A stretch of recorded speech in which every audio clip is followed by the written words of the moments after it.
Hello and welcome back to California Geology. I'm Dr. Robert Lopez, and today I want to talk about earthquake magnitude. So the key thing about magnitude is that we want to measure the energy released during the earthquake. And there's two ways of doing it. There's the local magnitude, ML, and then the MW stands for the moment magnitude. And we'll talk about that in a little bit. But first, this local magnitude is also known as the Richter magnitude or the Richter scale. And this one only measures the wave amplitude of the largest wave. So for the Richter scale, you measure the amplitude of the largest wave, and it does not accurately measure the energy. That's one thing it doesn't give us. So I think in the study questions, I say that just like a storm, a gust of wind across a wheat field is not indicative, a strong gust of wind is not indicative of the overall storm, right? So just like in this case, the wave amplitude of that particular wave doesn't really measure the energy released. And Charles Richter was at Caltech in Southern California in Pasadena when he developed this in the 1930s to measure earthquakes that were 50, 60 miles away, which is about 100 kilometers away. He designed it specifically for Southern California. So today we use it for earthquakes all over the place for different distances. So we have to put some fudge factor in there, some constant to kind of make amends for that 100-kilometer distance that Richter initially designed this for. When you here it says only measures the amplitude of the largest wave. Well, that wave isn't specified. You could be measuring the P wave, the S wave, or the surface wave. So remember on our little seismogram here, in this case, we want to measure the surface wave because that's the one that has the highest amplitude, right? So remember, amplitude is half the height. And so we're looking at either above, or you could also measure the amplitude here. This would be letter A, below, right? The baseline. So that's also the amplitude there. The other problem with the Richter scale is that it breaks down for earthquakes bigger than about 7.5. It's really not designed to measure those really large or great earthquakes. And it is a logarithmic scale, which means that every unit on the Richter scale, the local magnitude scale, is 10 times more amplitude or more shaking than the preceding. So if we, in fact, we'll do a little example here. So we're going to so it's going to be the log to the base 10 of the amplitude, and the amplitude must be in micrometers. Since we already use millimeters, mm for millimeters, we need to use this special Greek letter called a mu, and the mu symbol is for micro. And so there are going to be 1,000 micrometers in 1 millimeter. So if we take our seismogram here, and I see, if I measure this, I'm going to measure the height of the amplitude above the wave, and I get about 2.2 centimeters, which is really about, well, remember, there's 10 millimeters in 1 centimeter. So I got 10 millimeters, 20 millimeters. So about maybe 22 or so millimeters. So I've already kind of calculated over here. Yeah, 22 millimeters. So on the seismogram, I measured 22 millimeters, but I know that I have to multiply that by 1,000 micrometers per millimeter. That way the millimeters cancel out, and basically that gives me 22,000 micrometers. So that's what I want to plug into my log equation. When I do that, you can try it at home, I get a local magnitude of 4.3.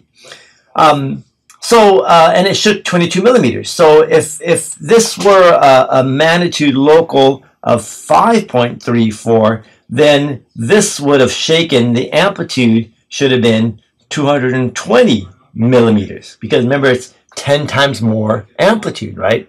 So that's kind of the way it's going to work. Each unit on this log scale is 10 times more amplitude. Now, we don't really use the Richter scale that much anymore. We do it just for an initial look at the earthquake in terms of amplitude. Also, it depends on the bedrock type. If you're living on weaker rock, it's going to shake more violently than stronger rock.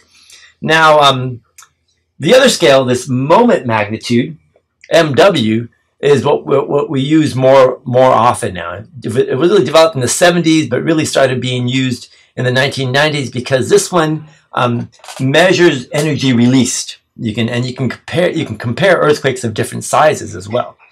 And what it refers to is something called the seismic moment. And the seismic moment is a force couple. And so your book talks a little bit about it. But what a force couple is, imagine this were a large table here, and a large, very heavy oak table. And if you and your friend we're gonna rotate this table, you would push on one side and your friend pushed on the other side. It'd be really hard to move this table because you have a very short distance or length here, right? If you stood at the end of the table and your friend stood at the opposite end of the table and then pushed, you could rotate it more easily because you would have a larger force couple. So basically this area is really the length of the table over the width, right? And that's really what this force couple is. You would have more energy with a larger area as opposed to a smaller area. This is why doorknobs are farther away from the hinge, right? If the doorknob was in the middle of the door or close to the hinge, it'd be hard to open the door. Now, so the seismic moment, there are three factors that determine this seismic moment or this force couple. And it's the slip on the fault. And that's usually, well, actually it's always at the epicenter. Did it move 2 meters, 6 meters, 8 meters? You measure that in meters there. Then the area of the rupture, it's going to be the length times the width. How many kilometers over the fault over the width? And of course, we'll have to transfer those back to meters, but it's the area of the rupture. So the larger the area, the stronger the force. And then also you want to know what type of rocks are being ruptured. And so you measure the strength of the rocks. And in the end, this seismic moment is really going to give us something called Newton meters. And the Newton meters, you're gonna basically, Newton is like a weight over a distance here, meters, and this is the units of work.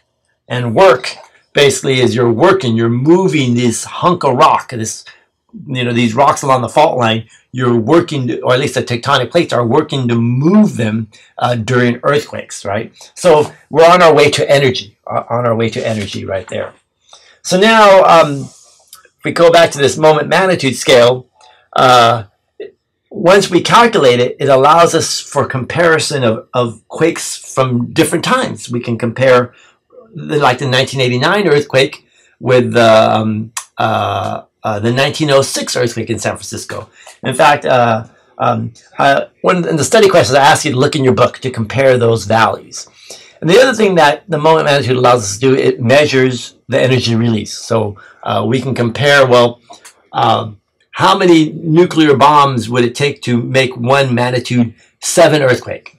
Or it takes how many, in fact, the Mount St. Helens eruption was about the same moment magnitude as the 1906 earthquake. So we can compare those things.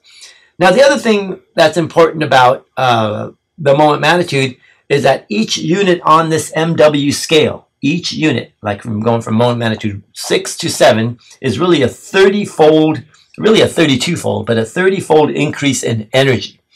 So great quakes, this is actually from your textbook, of magnitude 8 release about 900 to 1,000 times more energy than a moderate quake of magnitude 6, right? So basically, another way to think about it, it would take about 900 to 1,000 magnitude 6 earthquakes to make one magnitude 8 earthquake. That's how big they are. And so if you think about in fact, remember 1989, we had Loma Prieta. That was a magnitude 6.9. And to make one magnitude 8, basically, that's about a whole, you would need 32 of these. You would need 32 of these Loma Prieta type earthquakes to make one magnitude 8 quake. So that's the difference there. In fact, we just had the Nepal earthquake over the weekend. That was about a 7.8. So it would take about 32 Loma Prieta type earthquakes to make one earthquake that Nepal experienced this last weekend.